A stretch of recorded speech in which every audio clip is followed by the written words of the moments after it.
Good afternoon, everybody. Please continue to eat. We don't want to disrupt that. More important item. We'll just go ahead and get started. That way we can get you in and out of here pretty quick. We have a pretty good agenda, pretty full agenda. We're going to have an activity for y'all to participate in that's very critical going forward for our school district. Good afternoon, Safety and Security Committee members and district staff. The time is 12 o'clock noon on this 14th day of September 2023, and I call this Safety and Security Committee meeting of the United Independent School District to order. We're going to have a roll call. So for the record, please note that the roll call for this meeting will be conducted via the sign-in sheet. So committee members, make sure you do sign in. That is going to be our official record. So if anybody ever asks, these are the individuals that were here, okay? And with that being said, let me pass it over to Ruben Ayala, who will conduct the rest of the items, starting with agenda item number 3.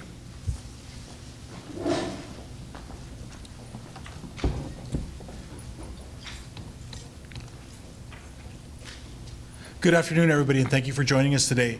Our first speaker in our open session today is the City of Laredo 911 Regional Administration, and the presentation is Utilizing Next Generation 911, being presented by Ms. Amanda Tienda, 911 Program Manager, and Connie Chavarria, 911 Program Specialist.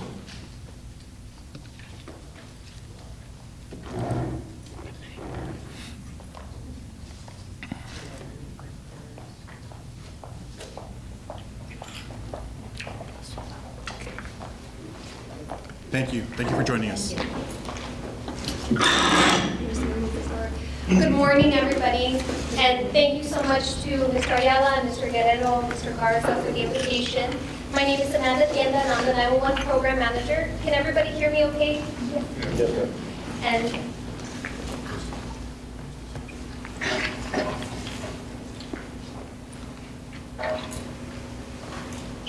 Check. perfect, thank you so much.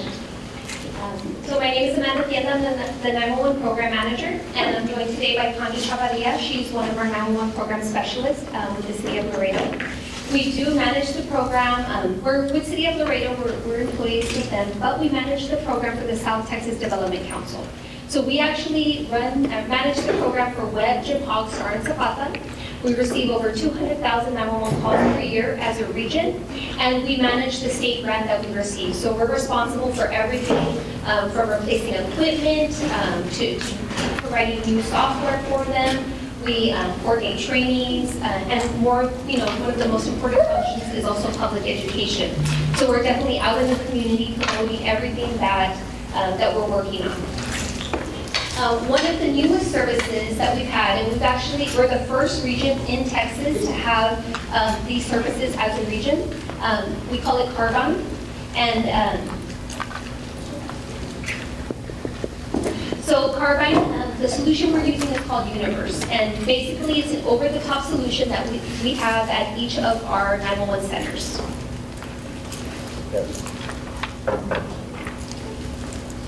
So what this is right now we have 911 call handling equipment. And so imagine that we have the equipment, your 911 calls are going to come through. We have an entire 911 dedicated network located throughout the region of our 4 counties. We also have a backup network. So, and that was actually just put in place, it went into effect in May.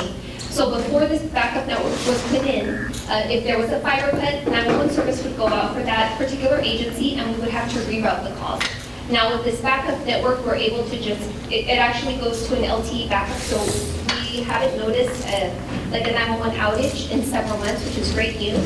But what this feature does is it provides almost like a one-way FaceTime. So it's not something that goes out with every single call, but if somebody does call, we're able to push out the link. Again, so our population that we cover is over 363,000. We receive over 200,000 calls per year. And right now with the current technology, we're at about 90% accuracy for location. With Carbine Universe, we actually can push out exactly to the data on your phone.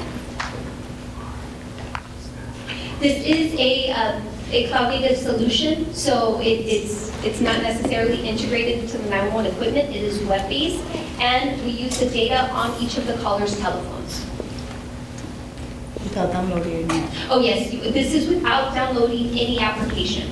So if the call taker sends you this link, you will not have to download anything. You just answer the 2 questions that we're going to go over in this presentation. This is an example of what Carbine would look like. So, and this is from the telecommunicator's endpoint. So they would be able to see exactly where you're located. They could also do a text session with you. Right now there is 911 text to 911 available. So in that situation, you would just open up your text box and dial 911 as the outgoing recipient. However, with Carbine, the telecommunicator could set up a text session with you. This would not make any notifications or noises. It would just be solely the text. And you know, to be honest, we were thinking about this in the situation, if something were ever to happen at the schools with an active threat, this could possibly be utilized. And also with the Carbine system, we know exact location where you are. We know they send the coordinates, and also for example, if someone is kidnapping, so and there is in a car, so they can see the speed limit of the car where they taking that person. Also, we have the altitude of the location. So there is a call that is initiated on the 2nd, 3rd, 4th floor. We are going to have the altitude of that as well. So not only to have the capability to have the video, we have the capability of the texting, but also we have the capability of having all the coordinates, altitude, and speed limit of the call. Well, one important feature that I really love about Carbine is with current 911 calls, let's say that there's a kidnapping and they're traveling in a car. We are using cell phone towers with normal 911 calls. It is not going to be exact location, and it's going to vary. It's not going to be what you would call a breadcrumb trail. With Carbine, it does, because it's utilizing the data in your phone. So we will be able to keep track of a subject that is in movement.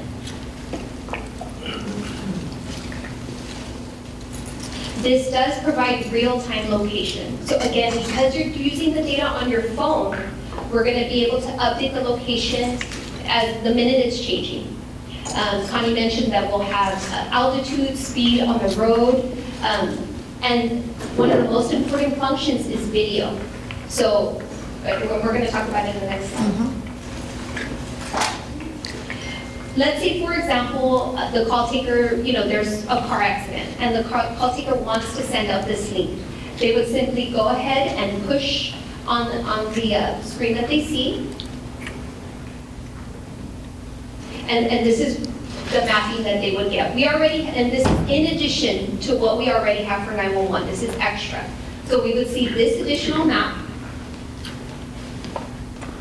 And then again, they would push out the link. The link is going to ask 2 important questions. It's going to ask for access to your phone, and it's going to ask for access to your data. I'm sorry, access to your phone camera, and then access to your data.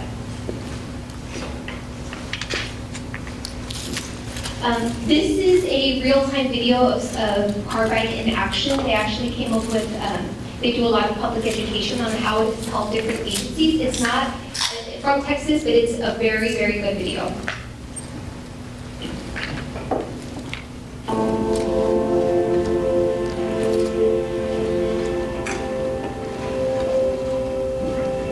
You received an emergency dispatch call here from a frantic mother. They're gone. And so I called her, she finally answered the phone. She said she doesn't know where she is. Her daughter was missing, and she had snuck out of the house. She had her putting on pillows underneath her blanket, looking like she was laying there. And I went in there to wake her up. I just had a funny feeling.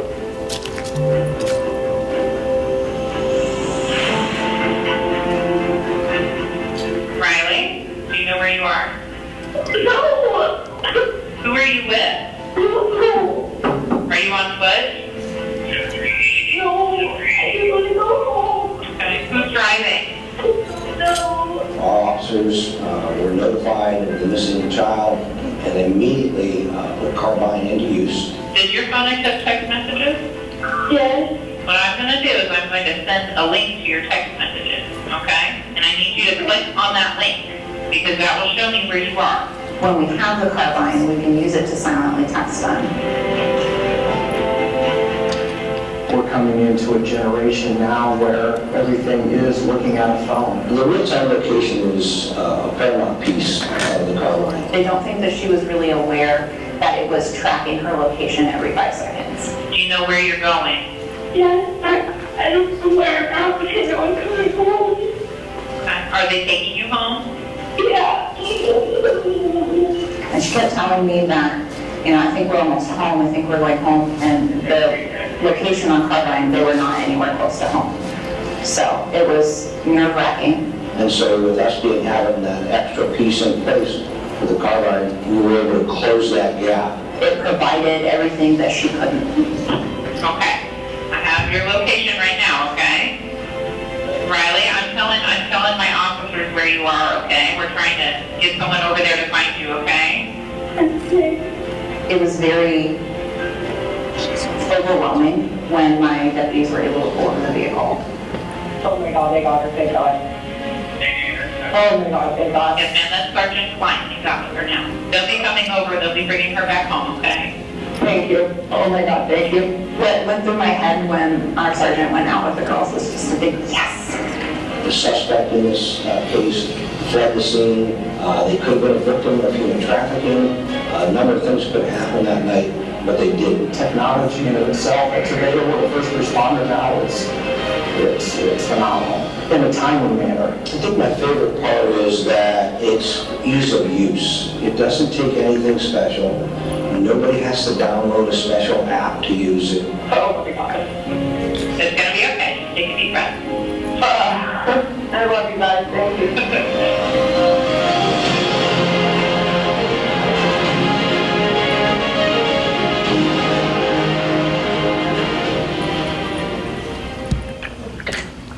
I think this video speaks to so many things. It's just a very powerful software to have in mind. And yes, our PSAPs are ready.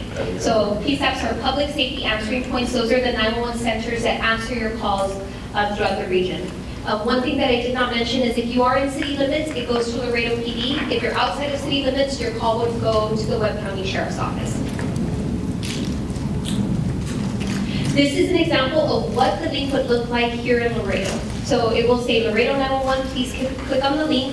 Again, right now we have it set up where it is not automatically going to every 911 call. This does have to be pushed out by the 911 telecommunicator. It all depends on the situation that they feel, the telecommunicator feel that they need to submit or send, they need to send that link. So they are going to be sending the link to the caller. So it's not going to be right now to every call. So it all depends on the situation. Also, the caller that needs to verify. If you see Laredo 911 here, that means that call goes direct to the 911 Laredo 911 center. If you see here, say Webb County Sheriff's Office, please click the link below. It's go through the Webb County. So because we have the boundaries.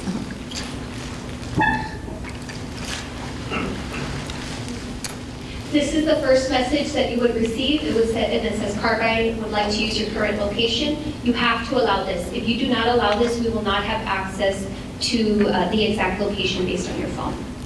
And just think about this. A lot of people think that because you are allowing the communication center to allow your location, your phone location, because remember the traditional 911 goes through the cell towers. So this one is going to go through your phone location. So when you allow it, don't think about that, oh, we're going to hack your phone. No, 911 is not going to hack any phone. So we say we need to have the location, your exact location, to provide the best assistance that we can.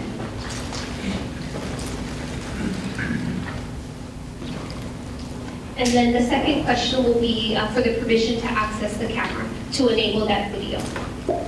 One thing with the video is, let's say that it's something traumatic or a very dire situation, the telecommunicator can actually turn off the camera on their end, but it will still keep recording for law enforcement purposes. Also, this is only for like a one, it's kind of a FaceTime, but we just want a video. One-way. One-way, Yes, so the caller is not gonna be able to see the call taker, but the call taker can see everything that is going on around.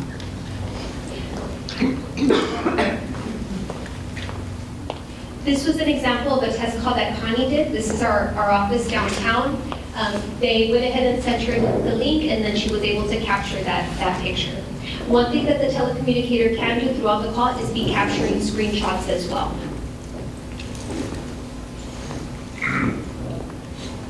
It's just to give you an idea, for example, that once that you click the link and allow us to see the camera, so they can see, you can see on the background, they can still like recording the video, and at the same time, they can have the chat with the call taker. Let's see that there is a intruder into the house, and the person is by itself, and she's scared about that person, so they can start getting some chat, like a silent chat with the call taker, and have at the same time showing the video, maybe on the window, showing the suspect car, or maybe she can record the suspect, right? So they can see it, but they don't have to talk to them. So we don't have the first thing that we tell the 911 to the call taker is say, you need to put yourself on safe, and then if you can call us, talk to us. If not, everything is going to be during the text chat. So this is something that you're going to be seeing live, like recording and the texting back and forth with the call taker. Once the session has completed with Carbine, this is the message that the caller would receive. And this indicates that there's no more access to your phone. The location is gone, the camera is off, the call has been completed.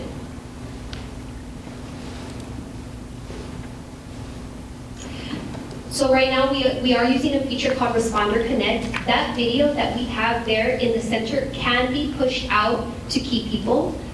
Maybe, the police chiefs or the sheriff's offices that are there in person. We have control over how long that link is active. Right now, it would be active for 60 minutes. 60 minutes. It's active for 60 minutes. And I believe it's stored in the AWS cloud for approximately 30 to 60 days right now. But the most important thing is being able to actually send out that link, so that way the people that are there responding can see the video as well as the call taker. That would it's not a live link, they're getting the feed basically that the telecommunicator is sending to them. And just to let you know, let's pretend, well, I hope that we never pass this experience here in Laredo, but let's see that there's an active shooter on one of those campuses. So one of the teachers, that's why this is very important for us to start doing presentations at school campuses. So the teacher needs to know, in administrator, how to manage the Carbine software, and what they can help us to help you. So once that they send the call and the call taker is receiving and they have the link and everything, so if the call takers, they can copy that link, and we are going to have a kind of distribution list with all the emergency management. So with the sheriff department, with the Laredo Police Department, constables, and fire department, so all together in combination. So by the time of the incident, when they arrive, they don't arrive without notice and on blind. They can see everything that is going on. They can see suspect, they can see the scene, they can see what is happening.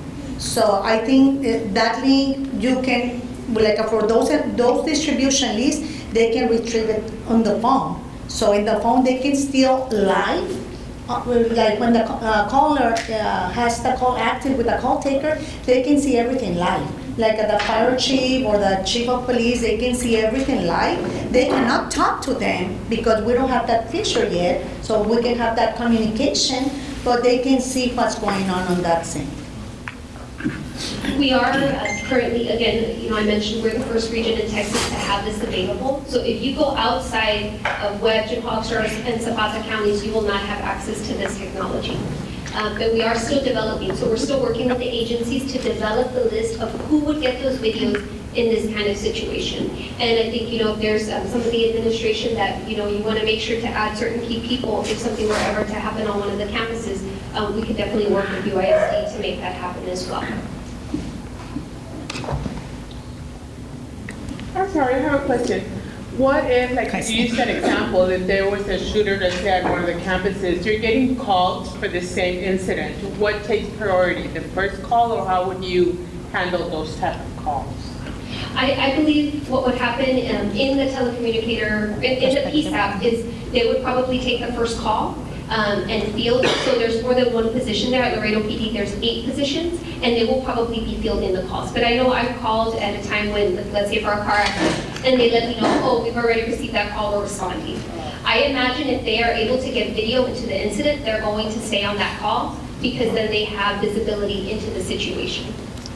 And we did think of this, when this technology came out, we did think of it with these situations in mind, that how can we help, there's technology out there that will enhance the call, because the more information that we have on our end, the better that the dispatchers are able to, send the type of assistance that they need.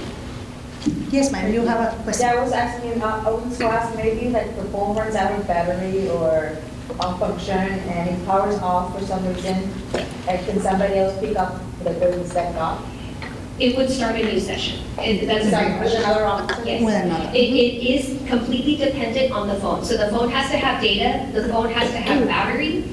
I know one of the situations, and I encourage you to go ahead and if you're in a classroom, go ahead and make a test call to 911. Let them, let your administration know that, because I know they probably receive notifications. Let your administration know that you want to make a test call. Feel free to make the call and ask them to send you the link, because it's going to be completely dependent on your data. I know some of the situations that we have faced as we're testing all these schools is that you get a low signal, right? So I don't know. Or no service, right? So if there's a way to possibly connect to the Wi-Fi, so that way you always have data for these type of situations, that would be, something for you to think about in your schools. But I would definitely go back to where your office is, or if you're in a classroom, and make those test calls. And we're happy to help if there's a large scale number or a particular school that wants to test, we're happy to help with that. I wanted to ask you, is there a capacity issue? Like, for example, God forbid, we do have an active event, but then all of a sudden you get all these calls, not only from adults, but from students. Is there a capacity issue for y'all in terms of number of calls? How many will access video? Or do you determine this is better video than the other, or how does that work? I imagine that the telecommunicator and the manager at the time will determine, right, which videos they're going to keep active. We are set up on a regional network, so let's just say, for example, all of the 8 positions are full. Those calls would roll over to Webb County Sheriff's Office. Those calls would then roll over to Jim Hall County Sheriff's Office, Zapata County Sheriff's Office, and so forth. Okay. But I do think the telecommunicators do a great job of fielding the calls. So again, if they were receiving 30 calls on the same item, they would let them know, okay, well, I'm sure they would probably double check on the call, but they would let them know, we've already received a call on this. Got it. But will there be, in your case, you have 8 operators. Will all 8 of them be actively, with video? Will all 8 of them? Everything is on the cloud, because I asked that to Matt, our carbine, so everything is going to be saved. Every picture, every video is going to be saved, because everything is going to be on the cloud. Yeah, I'm just talking about real time, like the event is happening. Okay. All 8 lines are being used. Oh, okay. Are all 8 of them going to have video? Yes, with the real time, it all depends on the call taker. If they think, for example, these videos have more information about the suspect, so that's the link that they're going to be sending to the distribution list. So you can have multiple links, and you can see different links. You can have more than one Yes, session. you can have. Yes, there are 26 positions or 911 positions located throughout our region. 22 are active. 4 of them are for training purposes and for backup. So at each of the 22 positions, Carbine has a license. Okay, So, good. yes, That's so, good. That's good. yes, I believe that is the question. So I yes. mean, guys, it's going to be chaotic. We're going to get calls. It's going to overwhelm the system. Yes. Yes, and that's why we have that in mind, because in reality, maybe Laredo PD wouldn't use the 8 positions if there's, if it's a slower day, that I imagine in this situation, they're going to have people filling those, and every position does have a license in place. Sure. And that's why we also work very hand-to-hand with the Webb County Sheriff's Office, with our dispatchers, because we oversee the 4 county region. So I think we are prepared for something like this, but I hope that never happens. Yes, and this There's no has, situation, but. this has been a soft implementation, so we've actually had this in place since 2001. Wow. And we have spent that time training, we've spent that time going through because you can imagine, almost everything that could have happened that had gone wrong, it did. It wouldn't work, it was getting people to try to utilize this technology, and that's what we've been doing these last 2 years, training, and working with the vendor to really come to a point where we are comfortable making this public. And it's been in use this whole time, with case by case basis. But we're now in the position where we're ready to go out and really let the public know that this is available. So we'll probably work with y'all to, whenever we have teacher meetings or training, and then come back, and actually we need to do it with our general student population, because I can assure you, we don't know, I think it's the first time I've seen this, a lot of our students are not even aware of all these features that could, human trafficking, all that issue, they get picked up. This is a feature that they can utilize. Yes, and we didn't want to publicize at the beginning because this is a very, very good software that for the other people that can be doing some human trafficking, so they're going to be removing the cells or something right? So because that happened to us, that's when we realized this is very important situation. I don't know if you want to mention that we almost wanted to break in this contract, but some situation happened with Laredo Police Department that we decided to continue because we say this is good and it saved lives. Sure. So it's the type of technology you don't use every day, but when you use it, it makes the entire process worth it. And we had come to a point where, we hadn't actually used it it had been in use, but it hadn't had the impact of this particular call. So when this happened, we said, okay, we're keeping it, it's not going away. So we're very happy with the service. Again, we worked the past 2 years to make sure and really refine this service at each of the PSAPs. We work very closely with Carbine. We work very closely with the PSAP managers to make sure that they feel comfortable with it because, of course, when the situation happens, we want them to know, have it already in the back of their mind, be programmed to send out those links. So I think all cell phones have an option to disable their location service, right? Overall, for any app. I mean, it has to be active in order for it to work, right? It does have to be active, and actually it did happen to me when, of course, we were one of the first testers, and when we were in the conference and they sent me the link, I had my camera disabled. And so I had to go in and actually enable it. But I had physically went in to disable. So the majority of the public would not do that. Sure. I did it just for privacy reasons, but after this type of technology, I always make sure that it's enabled. But I think that will be a great idea to have these type of presentations with all administrators or at the school teachers, maybe bus drivers. We did that with LISD as well. And we have 300 employees in the auditorium. And I think it was a very great, and we're still having more presentations with LISD. We would like to have the same opportunity with LISD. For sure. Also, we wanted to do a testing, and I don't know if you wanted, we have time to do a testing. I just want to answer. Yes, I'm Captain Garcia with the Sheriff's Office. I'm in charge of the Communications Division. I just want to say that we're the 6th largest county in the state of Texas. They came in, the Carbine personnel, talked to our personnel in the communication, the dispatchers, and this is one of the best technologies we have right now. I gave it to my family, my friends, all the employees there. When they're out in the middle of nowhere, 115 degrees, and they're lost somewhere in 35 or so, they don't know the mile marker, they'll do that. And it's send me up, and they'll know exactly, and they'll send the deputy to the location they say. We've done that many times. They find a dead body, there's a dead body right here, and so, if you get that call, you know what, give me the location is there, that deputy's there. On the active shooter, I do presentations over 3,500 people, Walmart, churches, MHMR, or Border Region now. I've done hospitals and over 3,500. At the end of the active shooter, we say that Carbine, and I kind of jumped the gun with you all. I'm sorry, I think that's such a great technology that a lot of people don't know about it. But if there's an active shooter, and if he says, I got eyes on him, those dispatchers will stay with that one.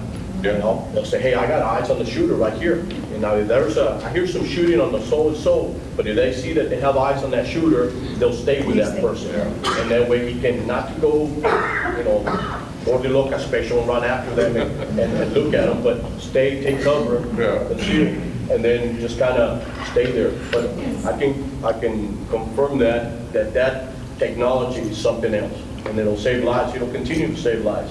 But they come into the dispatch and they'll do runs and everything, and I saw video, and I was just, you know, astounded that technology is there. And I want to thank that company, and I want to thank you two ladies because. You know, it's been saving lives, and you're doing a great job. Thank you very much. Thank you so much, Captain. We appreciate that.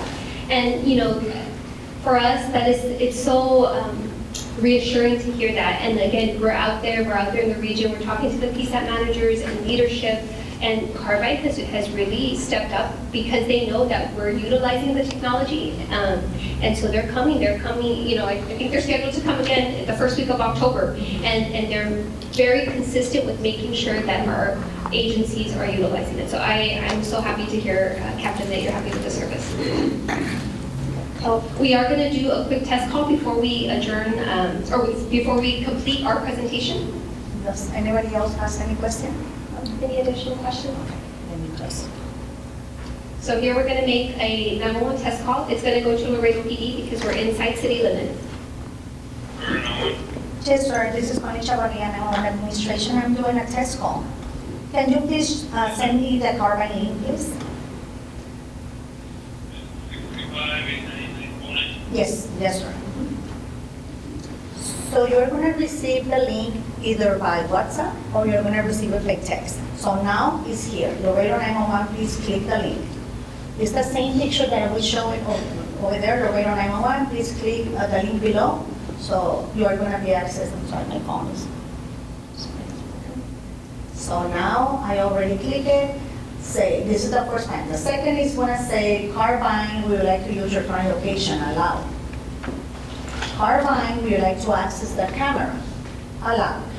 So now I have opened the camera, okay? So they can see everything. So, yes, sir, can you please describe what you're seeing right now? I see people moving around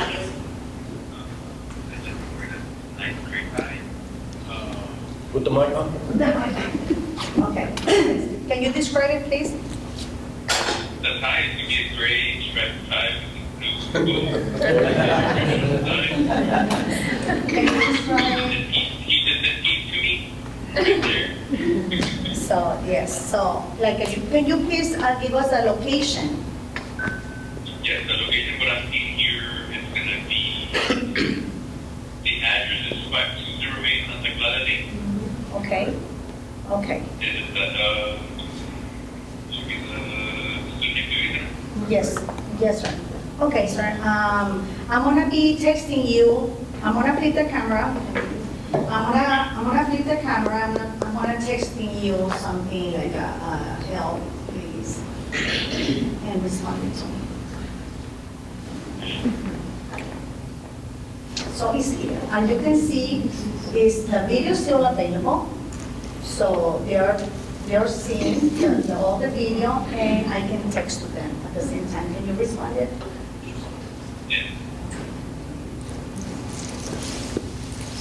Okay, what is your address, for example? And if you notice, he just responded, there was no notification. It was silent. And so when you text a 911 direct from your phone, you do have to disable the sound because then if not, you will get the notification. Ding, ding, let everybody know what you're doing. Okay, sir, thank you so much. Thank you, disconnect. Yes. So it's my understanding that 911 also works through our Wi-Fi network, right? You can make a call even though you don't have cellular service through our Wi-Fi, is that correct? With the regular 911? Yes, with regular 911, you should be able to call, whether it's Wi-Fi calling or regular calling. As long as you have an outgoing call, it's going to hit the cell phone towers. I believe, and I would like to test, that if we connect to Wi-Fi here and disable the data, right, and we're just connected to Wi-Fi, I think the same will work because it's going to use your phone. Got it. It's just that there's some locations where we have very difficult cell service, so Yes. Wi-Fi calling is available. And I do worry about the schools, right? And so just for that purpose, because we have, they'll be able to call 911, but to use this technology, Sure. right, it will enhance that call. So that's why we always remember everyone that we have like two difference, the traditional 911 call and the traditional 911 text that is going based on the communication tower, and the enhanced 911 because this is the next generation, and it goes with the software that is Carbine, where we have exact location, and we have both, the call location and the texting. Awesome. Any additional questions for us? Thank you so much. We Thank you. appreciate your time. Thank you. Let me disconnect. A ver, let me see, how can I log off from Canvas? A ver, I think it's here, right? How can I disconnect from Canvas? No, porque si le hago close, se queda abierto. Let me go. And then, okay. Sign out. Yes. Sign out.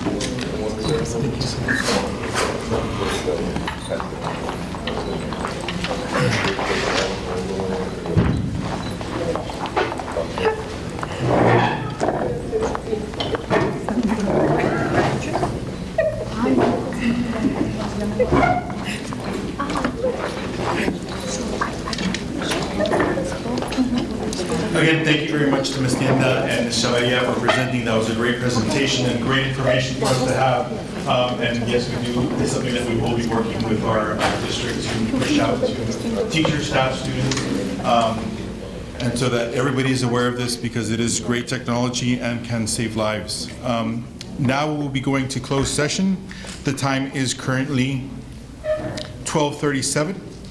In accordance with Texas Education Code, Section 37.109D, and Texas Government Code, Section 551.076 and 551.089, the committee will discuss item 4A.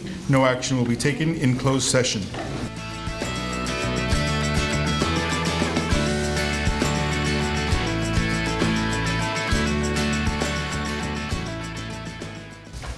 Open session, the committee has reconvened from closed session, and we are now in open session. The time is 1:10.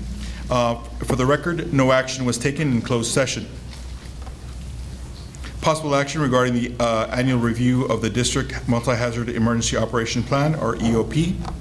Yeah, the recommendation would be to approve as discussed in closed session and to present the board with a revised plan. Is there a second? Second. Any discussion? All those in favor?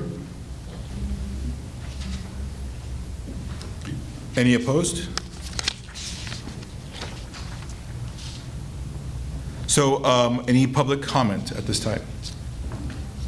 So the motion passed. Motion passed. Motion passed. And no public comment? All right. And so the motion has passed. Public comments, and so the announcements, the only announcement we have is that our tentative date for our spring meeting is March 26, 2024. Of course, remember that we do have to have, we are required to have these meetings 3 times a year, fall, spring, and summer. And so this, and lastly, of course, we will be having our audits by the region conducted again, already beginning. And so if we do have our subcommittee, we will have those meetings as well. And at this time, we are adjourning the meeting. And thank you very much for your time and for your attention. And again, have a great day and be safe.